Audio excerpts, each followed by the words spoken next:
People are asking, what is the God-given purpose of my life?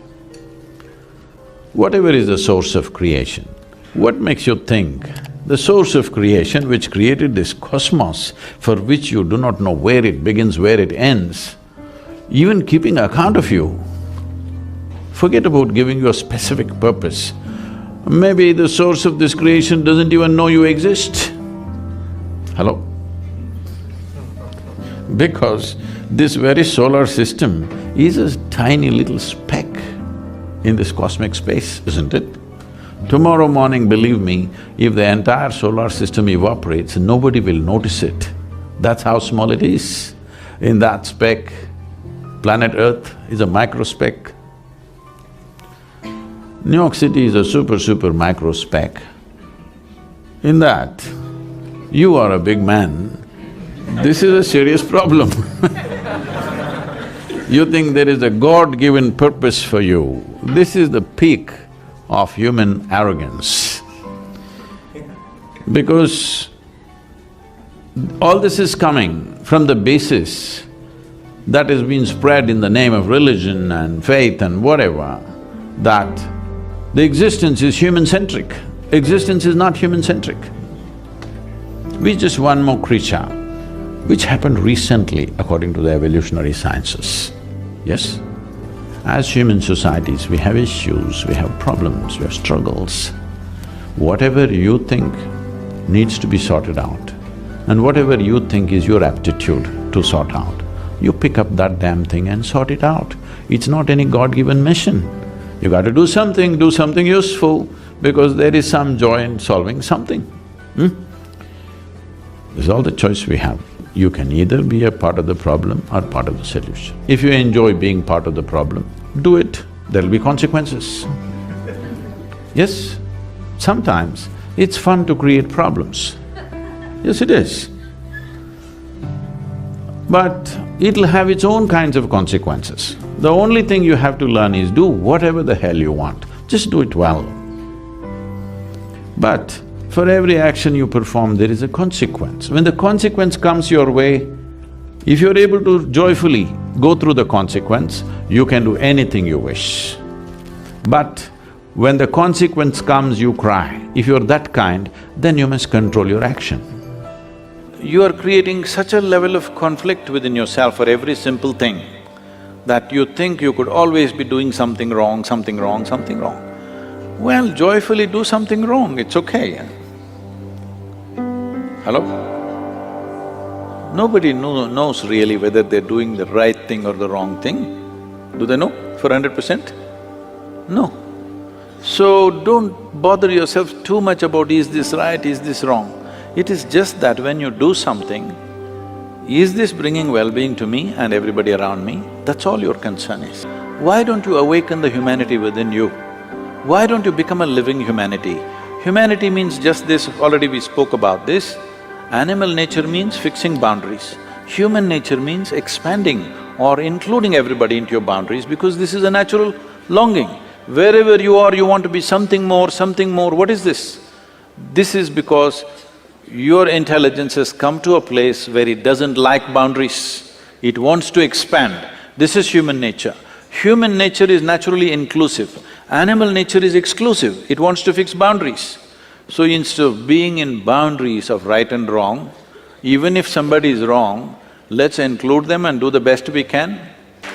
So do not waste your time in right decisions, wrong decisions. When you are reasonably balanced and clear and happy, not frustrated about something, make a decision, throw your life into it, something wonderful will happen. You may not do the right thing, but you may do a great thing, you may do a wonderful thing, that's good enough. How far will I go? What will happen? Well, that depends on various things, your own intelligence, your competence, and the times in which we exist. You should not discount the times in which we exist. At different times in history, different things take off. We may be in sync with it. What we are may be appreciated today, or what we are may be appreciated tomorrow, or what we are may be appreciated after we are gone. But whatever we did in our life, we did with total involvement, because life is in its involvement. Life is not in its correctness. Your involvement must be unbridled. Whatever you do, see how everybody's well-being is included in this. If you are an inclusive process and you're involved, it is fine. Are you right or wrong? Right or wrong, till the last day of your life, you cannot really decide what is right and wrong. A human being, at least on this planet, you're the peak of evolution, physiologically at least. Yes? If other behavioral aspects, if we may have questions but physiologically at least, the most evolved creature on the planet. What the most evolved creature on the planet means is, it has the most complex neurological system and it has the highest level of cerebral capability. That means you can think, you can remember, you have memory. You have a very vivid sense of memory and a fantastic sense of imagination. An ant doesn't have such a vivid sense of memory, nor does he have any great imagination. He has some. But he has a presence of mind about the life that he is living. Because the education systems that you're going through right from kindergarten level is such that it is about everything except you. It's about everything else. Somebody is PhD in tourism, somebody is PhD in biotechnology, somebody is PhD in something. Nothing about this. How does this function? There is no attention at all. A human being functions. You know, you have a Kalabhairava temple here. What this means is, a human being exists in 3 times. He lives because of the richness of his memory. How rich is your memory determines what you will do and what you will not do right now, isn't it so? So memory is important, the present experience is important, and how vivid is your imagination for tomorrow is very important. Right now the problem is, these things have all gotten mixed up because discipline of faculty has simply not come. Nothing has been taught to our children that there needs to be… Discipline means people think English kind of discipline, walking like this like idiots. Discipline of faculty is not there. Because of this, your own mind turns against you. What happened 10 years ago, you still suffer? Hello? What may happen day after tomorrow, you already suffer? Because there's no discipline of faculty. You don't know how to use your memory, you don't know how to use your imagination. Your memory makes you suffer, your imagination makes you suffer, and you think you're suffering your life. You are not suffering your life, you are only suffering the 2 greatest faculties of being human, vivid sense of memory and a fantastic sense of imagination, isn't it so? If you suffer the greatest faculties that you have, what can we do with you? If you suffer an ailment, understandable. If you suffer a disability, understandable. If you suffer your ability, hopeless case. Yes or no? You're suffering your capabilities. If you're suffering your disability, it's all right. You're suffering your capabilities. Because what life throws at us is not our choice always. We try to manage it to some extent, but it's not entirely our choice.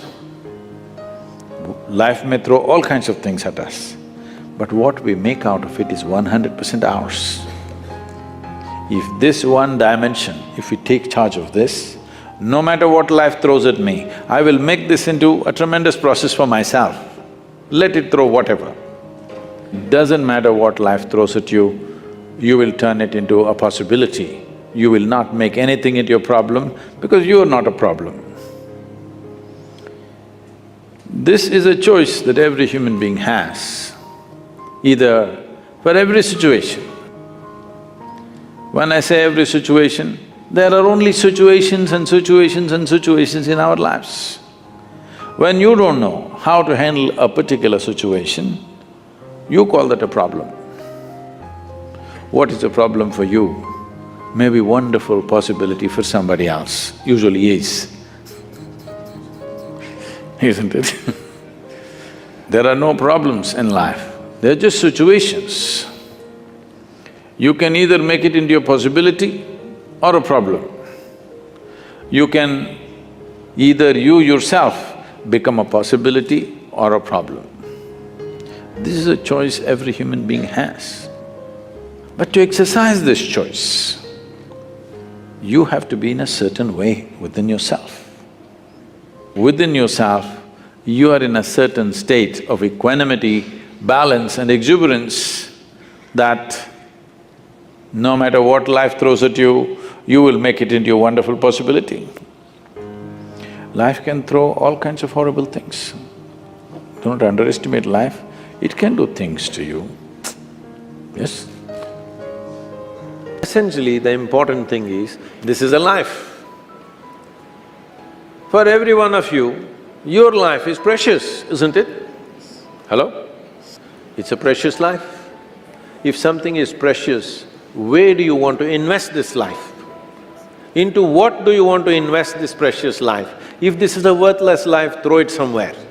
If this is a precious life, what do you want to invest this life into? If you look at it this way, you will find something truly worthwhile to do.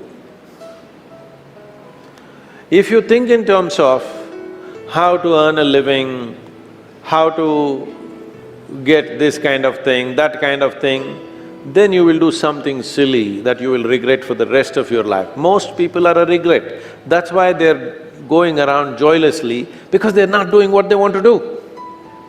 They are not creating what really matters to them. They're doing something for a living. This precious life, where are you going to invest it? Are you going to invest it in something that's truly worthwhile, or are you going to throw it away as a worthless thing? This is the important thing, because what you call as my life is just a certain amount of time and energy, isn't it? Yes? As you sit here, your life is ticking away or no? You're young, you may not be thinking like this, but actually it's ticking away. What is ticking away is not time, what is ticking away is your life. Yes or no? So this energy that you call as my life, how are you going to invest it? Because it's going to get… if you're doing something truly worthwhile, it gets over before you know what happened. Only if you're doing something worthless, it feels like a long life. Have you noticed this? On a particular day when you're very happy, 24 hours, poof, it went off like that, like a moment. You're miserable, 24 hours feels like 10 years. Have you not noticed this? So only miserable people will have a long life. Joyful people, life goes away like that, as if it's a couple of days, it passes away like that, if you are creating what you really care to create. See, if you want to get somewhere in your life, get somewhere does not mean be better than somebody, do this, earn this, that, no. As a life, your experience of life should become a fantastic experience. So right now, all the crazy things that people are doing in their life, why? They drink, sexuality, temple, this, meditation, whatever they're doing. Why are they doing? Because they want their experience of life to become pleasant. Yes or no? Somebody hits the bottle, somebody hits somebody else, and somebody does something else, but essentially looking for pleasantness. If your body becomes pleasant, we call this health. I'm talking yoga now to you, officially. If your body becomes pleasant, we call this health. If it becomes very pleasant, we call it pleasure. If your mind becomes pleasant, we call this peace. If it becomes very pleasant, we call it joy. If your emotions become pleasant, we call it love. If it becomes very pleasant, we call it compassion. If your very life energies become pleasant, we call this blissfulness. If it becomes very pleasant, we call it ecstasy.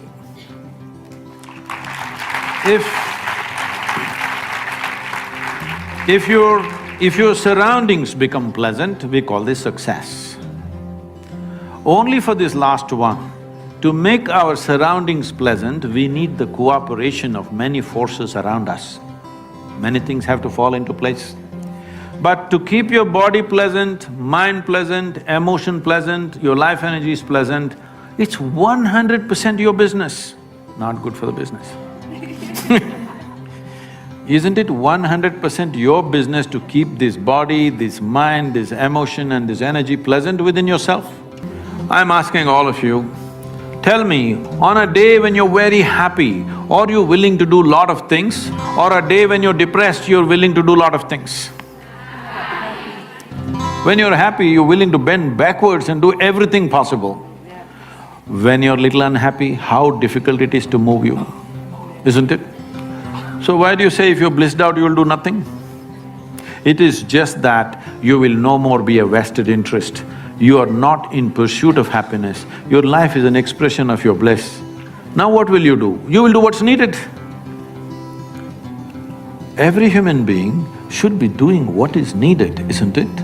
Right now, they are trying to milk happiness from the world, destroying the world in the process, completely destroying the world. See, today, what is it that these ecological disasters unfolding, what do you think it is? In pursuit of human happiness, isn't it? Nothing else. In pursuit of human happiness, we have turned this planet into a bonfire and people are not even happy. Forget about being happy, most people are in different state of struggles. So, it's very, very important. What is in your hands? First, all those things must be taken charge of. What we do in the world, let us see to what extent the world allows us to do it. Your body, your mind, your emotions and your energies must take instructions from you, isn't it so? Hello? Right now, it is taking stimuli and instructions from all sorts of people. So how the hell do you think you will go where you want in your life when somebody else and somebody else can make this body, this person do whatever they want? At least what happens within you must be determined by you. What happens around you, it'll never be 100% determined by you. If you work hard, a little more influence, otherwise little less influence, but never 100%. Outside situations will always be like that and they should be like that, because if the whole world happens the way you want, then where do I go? Little bit your way, little bit my way, little bit somebody else's way, it's fine. But what happens here must be my way. If this one thing happens your way, will you keep yourself blissful, miserable, depressed, what? So essentially, you must understand, you can call it stress, anxiety, misery, depression, whatever you call it. Essentially, your intelligence has turned against you. That's all that's happened to you. Because there is no any kind of knowledge in your education system from ABC to till this day, how to take charge of the faculties that you have within yourself. When he is fully shattered, what can he do? The question is, do you want to allow yourself to be fully shattered? That's a question. And many things that don't work out in your early life, you will see later on, it is a great blessing. Even if you're put through the most horrible situations, either you can come out using that experience as a better human being, or you can use the experience to become a horrible mess. So whenever something hurts you, there are two options. You can either become wounded or you can become wise. This is the choice. The more things hurt you early on in your life, the wiser you should have become, isn't it? But unfortunately, most people become wounded. This is simply because they just need an excuse to turn their own intelligence against themselves, that's all. Especially if the world around you turns against you, is it not very, very important that your intelligence stands up? We are misunderstanding consciousness as just mental alertness. Mental alertness will help you to survive better. Consciousness is not about that. See, you know that you exist right now only because you're conscious, isn't it? You are conscious right now. That's why you know that you're here. Suppose you fell asleep, you don't know that you exist, isn't it? You don't know the world exists, nor do you know that you exist, simply because you're somewhat unconscious. Does it mean to say you're completely unconscious? No, you're still conscious when you're sleeping, but not conscious enough to notice the presence of many things. So consciousness is not whether it is present or absent, it is always there. The question is only the intensity and the volume of it. If we have to use an analogy, right now see, the lights are focused on us, so both of us are clearly seen. There are people hiding in darkness. Suppose you dim the light further, all these people will disappear, only two of us will be there. If you increase the voltage, suddenly they will all appear. They were always here. They were here all the time. Because the lights were dimmed, I could only see you and nobody else. If the lights were up, then you could see. This is all consciousness sees. Everybody is conscious. Question is how conscious. So to increase or to raise consciousness, what have we done in the societies? Our entire education system is just about survival, one being better than the other. How can you be conscious when you're competitive? When all you want to do is be better than somebody, your only joy is other people's failures. How will you be conscious? When you're enjoying other people's sufferings, other people's failures, this is what being number one means. I am the number one means what? You're number 10, that's my joy. So I think this is sickness. From kindergarten, you're spreading this sickness into children and you expect them to be fantastic, it won't work like that. You're paying too much attention to everything around you, not enough attention to this one. But the quality of your life is essentially determined by how you carry this one. Yes or no?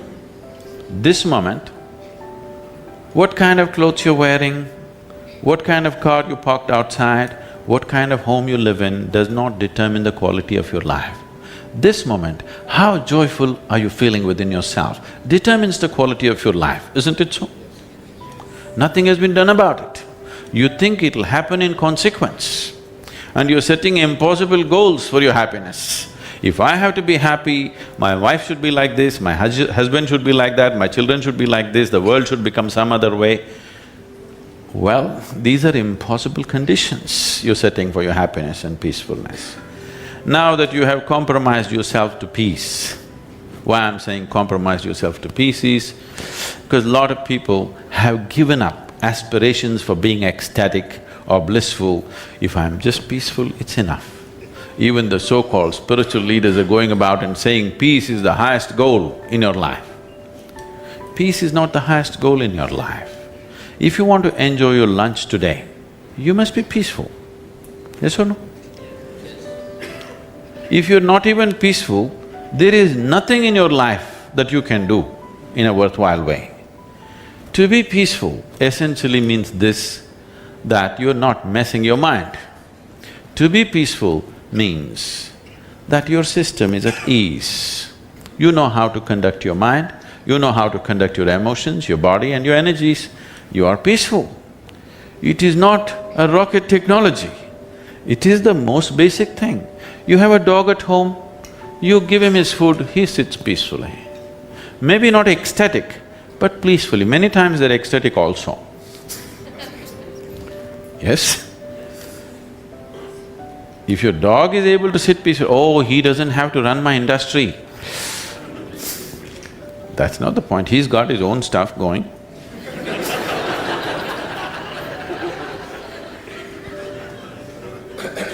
See, it has nothing to do with the external activity that you're doing. It's got something to do with the internal systems as to how they're functioning. Essentially, it means neither your body, nor your mind, nor your chemistry, nor your emotions, nor your energy are taking instructions from you. They're doing their own thing. Once your machine is not in your control, being peaceful is impossible. I'll tell you, you get into your car, and now you go there and you want to turn this way, you do this to the steering, it goes this way. Can you peacefully drive this car? Can you?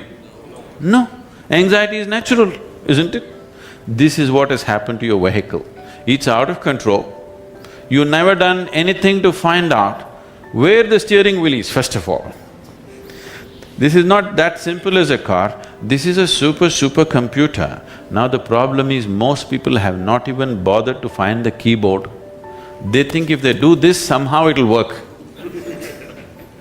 When you're given such a highly sophisticated machine, if you do not conduct it properly, it will cause many problems to you. If you come to the idea of mortality once in a way, it'll make you depressed. It will make you fearful. If you live with it every moment, it will make you absolutely exuberant and alive, because it is just this one thing,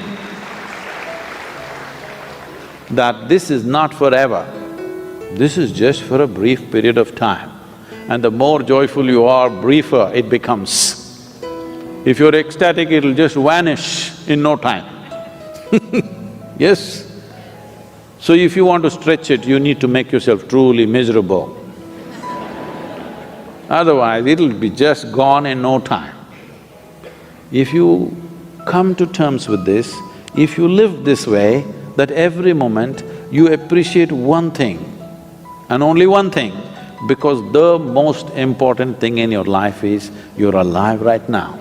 To be alive, fully alive, 100% alive is the most important thing, because only if something is 100% alive, can you make it yield something beautiful. Say you have a little plant in your house, or let's say a mango tree in your house, which is like this, which is just imitating you. Can you make it come out with lot of sweetness? No, it's alive in a big way. Now you can expect sweetness from that. Nobody has to teach the mango tree which is alive, please give sweetness. Anyway it will pour out, isn't it? Miserable people have to be taught, please be loving, please be nice to people, gentle to people, do this, do that. All these things necessary because in some way you become half alive. If you're exuberantly alive, it is natural for human consciousness to bleed sweetness every moment of your life.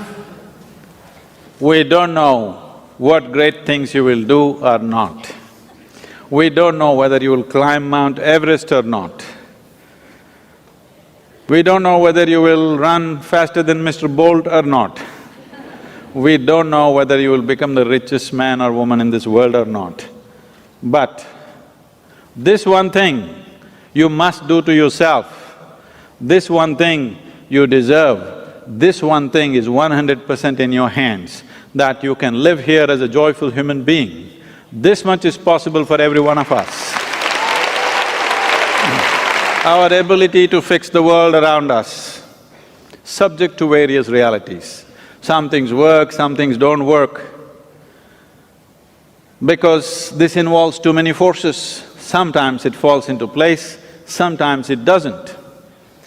But in our lives, will we do everything that we can do or not is determined by this, that only if you're joyful by your own nature, that is, you have no fear of suffering, only when you have no fear of suffering will you dare to walk your life full stride. Everything that you can do, you will do. In our lives, if we do not do what we cannot do, this is not an issue. But if we do not do what we can do, we are a disastrous life. I know money is important, but money doesn't come because you desire money. It comes because you do something well. Instead of going on thinking about how much money you want to earn, if you look at what you want to create, and if what you create is truly worthwhile, money will happen. This idea, see for example, right now the modern examples, well, there are Narayan Murthis, there are Zuckerbergers, there are all these people. These people didn't bother about money. These people bothered about creating something. Because what they created was valuable to everybody, money naturally comes in. And above all, If you are creating what you value, if you are creating what you see as an immense value to everybody's life, you have the joy of creating it. How much money depends upon times.